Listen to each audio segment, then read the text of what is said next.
Hi, നമ്മളിന്ന് ഇവിടെ complete ആയിട്ട് ഒരു beginner friendly forex trading episode start ചെയ്യാൻ വേണ്ടി പോവാണ്. നിങ്ങൾക്ക് ഇതിൽ കംപ്ലീറ്റ് ആയിട്ട് പഠിക്കാൻ വേണ്ടിയിട്ട് പറ്റും ഫോറക്സ് മാർക്കറ്റിനെ കുറിച്ചും കണ്ട്. ഫോറക്സ് മാർക്കറ്റിൻ്റെ ബേസിക് കാര്യങ്ങൾ തൊട്ടിട്ട് അഡ്വാൻസ് ലെവൽ വരെ പഠിക്കുന്ന ഒരു കംപ്ലീറ്റ് സീരീസ്. അപ്പം നിങ്ങൾ പുതിയതായിട്ട് ഫോറക്സ് മാർക്കറ്റിലേക്ക് വരികയാണെന്നുണ്ടെങ്കിൽ തീർച്ചയായിട്ടും എല്ലാ എപ്പിസോഡ്സും കറക്റ്റായിട്ട് കാണുക. ഓരോ വീഡിയോസ് മിസ് ചെയ്യാണ്ട് നിങ്ങൾ കാണും. അപ്പോൾ അതിന് വേണ്ടിയിട്ട് നമ്മൾ ഫസ്റ്റ് ഓഫ് ഓൾ സ്റ്റാർട്ട് ചെയ്യുമ്പോൾ തന്നെ നിങ്ങൾ എന്താ ചെയ്യേണ്ടതെന്ന് വെച്ച് കഴിഞ്ഞാൽ ആദ്യം തന്നെ ഒരു നോട്ട്ബുക്ക് എടുക്കുക, പ്രിപ്പയർ യുവർ സെൽഫ്. ഓക്കെ, ഇങ്ങനെയുള്ള കാര്യങ്ങളൊക്കെ ചെയ്ത് കഴിഞ്ഞതിൻ്റെ ശേഷം എന്ത് ചെയ്യുക, നിങ്ങൾ ഈ വീഡിയോ സ്റ്റാർട്ട് ചെയ്യുക. സോ അതിന് മുന്നോടിയായിട്ട് എനിക്ക് പറയാനുള്ള കുറച്ച് കാര്യങ്ങളുണ്ട്. സോ ഫോറക്സ് മാർക്കറ്റിലേക്ക് നിങ്ങൾ ആദ്യമായിട്ട് വരുന്ന ഒരാളാണെന്നുണ്ടെങ്കിൽ, നിങ്ങൾക്ക് വളരെ അധികം ബേസിക്സ് തൊട്ട് സ്റ്റാർട്ട് ചെയ്യാൻ ആഗ്രഹമുള്ള ആളാണെന്നുണ്ടെങ്കിൽ നിങ്ങൾ മനസ്സിലാക്കേണ്ട കാര്യം, forex it's not about gambling. ഇത് ഒരു സ്ട്രാറ്റജി ഗെയിമാണ്, ഒരു പ്രോബബിലിറ്റി ഗെയിമാണ്. ഓക്കെ, അപ്പോൾ ഈ പ്രോബബിലിറ്റി എത്രത്തോളം നമ്മൾ അലൈൻ ചെയ്യുന്നു അതിനനുസരിച്ചിട്ടായിരിക്കും നമ്മളെ റിസ്ക് റിവാർഡും നിങ്ങളെ ഈ മാർക്കറ്റിൽ എത്രത്തോളം നിങ്ങൾ വിജയിക്കുക എന്നുള്ളൊരു കാര്യം. അപ്പോൾ ഇതൊരു ഗാംബ്ലിംഗ് മാർക്കറ്റ് അല്ല എന്നുള്ളൊരു കാര്യം നിങ്ങൾ മേക്ക് ഷുവർ ചെയ്യുക. ഓൾറൈറ്റ്, സോ ഫസ്റ്റ് നിങ്ങളെ മൈൻഡ് സെറ്റിലും നിങ്ങളെ ബിഹേവിയറിലും നിങ്ങൾ ഇപ്പം ചെയ്തുകൊണ്ടിരിക്കുന്ന കാര്യത്തിൻ്റെ അകത്തുനിന്നും പലരും ഷിഫ്റ്റ് ചെയ്യാൻ ശ്രമിക്കുന്നുണ്ടാവും. ഒരു അഡ്വാൻസ്ഡ് ആയിട്ടുള്ളൊരു കരിയർ വേണം, അല്ലെങ്കിൽ കുറച്ചും കൂടിയും ഫ്രീഡം വേണം അവരുടെ കരിയറിൽ. ഇങ്ങനെയുള്ള ആളുകളൊക്കെ ആണെന്നുണ്ടെങ്കിൽ ടേക്ക് യുവർ സെൽഫ്. ഓക്കെ, നിങ്ങളെ സെൽഫിന് വേണ്ടി കണ്ട് ഒരു ഡെവലപ്മെൻറ്റ് സ്റ്റേജിലേക്കാണ് കൊണ്ടുപോകാൻ പോകുന്നത്. അപ്പോൾ അതിന് വേണ്ടിയിട്ട് നിങ്ങളെ സമയം കറക്റ്റായിട്ട് ഇതിന് വേണ്ടിയിട്ട് വിനിയോഗിക്കണം. സോ എല്ലാ കാര്യങ്ങളും അടങ്ങിയിട്ടുള്ളൊരു കംപ്ലീറ്റ് എപ്പിസോഡാണ്. So it is going to be long lasting, like ഒരു 1 hour to 2 hours എന്തായാലും ഉണ്ടായിരിക്കും. അപ്പം എല്ലാവരും പേഷ്യൻസ് വേണം, അതേപോലെ തന്നെ പഠിക്കാനുള്ള ഒരു മനസ്സും കൂടി ഉണ്ടെങ്കിൽ എല്ലാവർക്കും ഇത് എളുപ്പത്തിൽ പഠിച്ചെടുക്കാൻ പറ്റുന്ന കാര്യമുള്ളൂ. ഓൾറൈറ്റ്, സോ വൈകിപ്പിക്കാണ്ട് നമുക്ക് അടുത്ത ഒരു വീഡിയോയിലേക്ക്, അടുത്തൊരു സ്ലൈഡിലേക്ക് കടക്കാം. അപ്പോൾ എല്ലാവർക്കും ഫോറക്സ് ബിഗിനേഴ്സ് ക്ലബിൻ്റെ എപ്പിസോഡ് 1 സ്വാഗതം.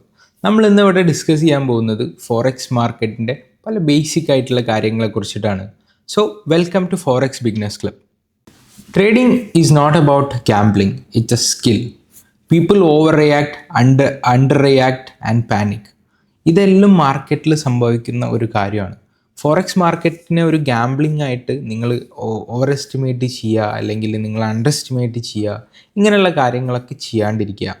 സോ ബിഹേവിയർ പാറ്റേൺസ് ആണ് എന്താകുന്നത്, ഓരോ റൂൾസും നമ്മളെ എക്സ്പ്ലോയിറ്റ് ആകുന്നത് ഇതിൻ്റെ അകത്ത്. സോ നിങ്ങളൊരു ക്ലിയർ ആയിട്ടുള്ള skill set, okay, position sizing, patience, all this you need to learn. അപ്പം ഇത്രയും കാര്യങ്ങളൊക്കെ പഠിച്ചതിന് ശേഷം നമുക്ക് എന്ത് ചെയ്യാം, ഒരു ട്രേഡിംഗ് എടുക്കാൻ വേണ്ടിയിട്ട് സ്റ്റാർട്ട് ചെയ്യുകയൊക്കെ ചെയ്യാം. ഓൾറൈറ്റ്, സോ അതുവരെ നമ്മളെ ബേസിക് ആയിട്ടുള്ള കാര്യങ്ങളായിരിക്കും കവർ ചെയ്യാൻ പോകുന്നത്. ട്രേഡിംഗ് സ്കിൽ എന്ന് പറയുന്നത് നിങ്ങളൊരു കാർ ഡ്രൈവ് ചെയ്യുന്ന പോലെയാണ്. നിങ്ങൾ പ്രാക്ടീസ്, പേഷ്യൻസ്, ഡിസിപ്ലിൻ, ഈ 3 കാര്യങ്ങളുണ്ടെങ്കിൽ നിങ്ങൾക്കും ഇത് സിമ്പിളായിട്ട് പഠിച്ചെടുക്കാവുന്നതേ ഉള്ളൂ. അപ്പം പ്രാക്ടീസാണ് ഇമ്പോർട്ടൻ്റ് ആയിട്ടുള്ള കാര്യം. നിങ്ങൾ പ്രാക്ടീസ് ചെയ്യാൻ വേണ്ടിയിട്ടുള്ള ടൂൾസ് എല്ലാ കാര്യങ്ങളിലും നിങ്ങൾ റെഡിയാക്കി വെക്കണം. ഓക്കെ, സോ ടൂൾസ് എല്ലാ കാര്യങ്ങളും നമ്മൾ വരുന്ന സ്ലൈഡ്സിൽ മനസ്സിലാക്കും. പേഷ്യൻസ് വളരെയധികം ഇമ്പോർട്ടൻ്റ് ആണ്. നമ്മൾ ഏതൊരു കരിയർ ചൂസ് ചെയ്യുകയാണെങ്കിലും, ഏതൊരു പാത്ത് ചൂസ് ചെയ്യുകയാണെന്നുണ്ടെങ്കിലും നമുക്കതിൽ അതിൻ്റെ കാര്യങ്ങൾ പഠിച്ചെടുക്കാൻ വേണ്ടിയിട്ടും കാര്യങ്ങൾ മനസ്സിലാക്കാനൊക്കെ കുറച്ച് സമയമെടുക്കും. ഓൾറൈറ്റ്, സോ നിങ്ങളിതിൻ്റെ ലേണിംഗ് കിട്ടാൻ വേണ്ടിയിട്ട്, ഫോറക്സ് മാർക്കറ്റിൻ്റെ ലേണിംഗ് കിട്ടാൻ വേണ്ടിയിട്ട് അറ്റ്ലീസ്റ്റ് ഒരു 2 to 3 months ഓക്കെ നിങ്ങൾ ടൈം സ്പെൻഡ് ചെയ്ത് പ്രാക്ടിക്കലായിട്ട് ഡെമോ ട്രേഡിങ് കാര്യങ്ങളൊക്കെ ചെയ്തിട്ട് മാർക്കറ്റിലേക്ക് ഇറങ്ങാം. ഡിസിപ്ലിൻ വളരെ ഇമ്പോർട്ടൻ്റ് ആണ്. റിസ്ക് മാനേജ്മെൻറ്റ് എന്ന് പറയും, ഓക്കെ, മണി മാനേജ്മെൻറ്റ് എന്ന് പറയും. നമ്മളെല്ലാവരും മണി മാനേജ്മെൻ്റ് ഉള്ള ആൾക്കാരാണ് അല്ലേ. നമുക്ക് കിട്ടുന്ന സാലറിയിൽ നിന്ന്, നമുക്ക് കിട്ടുന്ന ഒരു സൈഡ് ഇൻകത്തിൽ നിന്ന്, അതല്ലെങ്കിൽ നമുക്ക് കിട്ടുന്ന പാരൻസിൻ്റെ മണിയിൽ നിന്ന് നമ്മളത് എങ്ങനെ വിനിയോഗിക്കണം എന്ന് നമുക്ക് വ്യക്തമായിട്ട് അറിയാം അല്ലേ. സോ അതേപോലെ തന്നെ നമുക്ക് മാർക്കറ്റിൻ്റെ കേസിൽ വരുന്ന സമയത്തും എങ്ങനെ നമ്മളെ ഗ്രീഡും കാര്യങ്ങളൊക്കെ മെയിൻറ്റെയിൻ ചെയ്തിട്ട് ഒരു ഡിസിപ്ലിൻ ബിൽഡ് ചെയ്യാൻ പറ്റും എന്നുള്ള കാര്യം നമ്മൾ നോക്കണം. സോ ഇതൊരു സ്കില്ലാണ്. അപ്പോൾ സ്കില്ല് പഠിക്കാൻ വേണ്ടി കുറച്ച് സമയമെടുക്കും, അതിനുള്ള പേഷ്യൻസ് ഉണ്ടായിരിക്കണം. Why do 90% of the traders fail in the market? എല്ലാ 90% ആൾക്കാരും മാർക്കറ്റിലേക്ക് വരുന്നത് ഫെയിൽ ആവാനാണ് എന്നുള്ളൊരു സ്റ്റാറ്റിസ്റ്റിക്സ് ആണ് നമുക്ക് കാണാൻ പറ്റുന്നത് അല്ലേ. പക്ഷെ എന്നാലും ഒരു 10% അവിടെ വിൻ ചെയ്യുന്നുണ്ട്. അതെന്തുകൊണ്ടാണെന്ന് വെച്ച് കഴിഞ്ഞാൽ അവരെ പ്ലാനിങ് അവരെ ഇമോഷനെ കാട്ടിയും അടിപൊളിയാണ്. സോ ഇതേപോലെ തന്നെ നോക്കുകയാണെങ്കിൽ നിങ്ങളെ ഇമോഷൻ നിങ്ങളെ പ്ലാനിങ്ങിനെ കാട്ടിയും വലുതാണെന്നുണ്ടെങ്കിൽ നിങ്ങൾ ലോസിലേക്കായിരിക്കും പോവുക അല്ലേ. അപ്പം വീക്ക് പ്ലാനിങ് ആണ് എന്താക്കുന്നത് നമ്മളൊരു സ്ട്രോങ് ആയിട്ടുള്ള സ്റ്റെപ്പ് എടുക്കാൻ വേണ്ടി കണ്ട് കിട്ടാത്തത്. So within there is one saying in the market, 90% of the traders within 90 days they will use 90% of there capital. അപ്പം ഇത് നമ്മൾ എങ്ങനെ മറികടക്കും എന്നുള്ളൊരു കാര്യത്തിൻ്റെ അകത്ത് നമ്മൾ കറക്റ്റായിട്ട് പ്ലാനിങ് വേണം. ഓക്കെ, പ്ലാനിങ് ഇല്ല എന്നുണ്ടെങ്കിൽ നിങ്ങൾ എന്തായാലും മാർക്കറ്റിൽ ലോസ് ആവാനാണ് ചാൻസ് കൂടുതലുള്ളത്. So let's move on to the next one.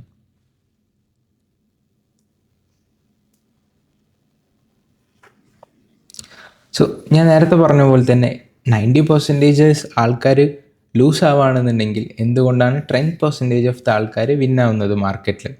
So it consist of few things. Okay, knowledge, consistency, planning, then it goes to profit. So define ചെയ്ത് ഒരു ഡോക്യുമെൻ്റ് പ്രിപ്പയർ ചെയ്യുന്നതാണ് ഇമ്പോർട്ടൻ്റ് ആയിട്ടുള്ള കാര്യം. ഓക്കെ, ഒരു rule base ചെയ്തിട്ടുള്ള ഒരു testimonials. So your emotions don't let it play. Okay, ഇമോഷൻസിനെ എന്താക്കരുത്, നിങ്ങൾ മാർക്കറ്റിലേക്ക് കൊണ്ടുവരാൻ ശ്രമിക്കരുത്. സോ അതേപോലെ തന്നെ ഡിസിപ്ലിൻ വളരെ ഇമ്പോർട്ടൻ്റ് ആണ്. സോ അത് നിങ്ങൾ ക്ലിയർ ആയിട്ടുള്ള ഒരു ട്രേഡിംഗ് പാറ്റേണിലും കൂടി ചെയ്യാൻ വേണ്ടിയിട്ട് ശ്രമിക്കണം. സോ ഇതൊക്കെ നിങ്ങൾ ചെയ്യുന്ന സമയത്താണ് നമ്മളൊരു 10% ഒരു ട്രേഡ് എന്ന രീതിയിലേക്ക് വരാൻ പറ്റുന്നത്. So all right, now let's move on to the next one.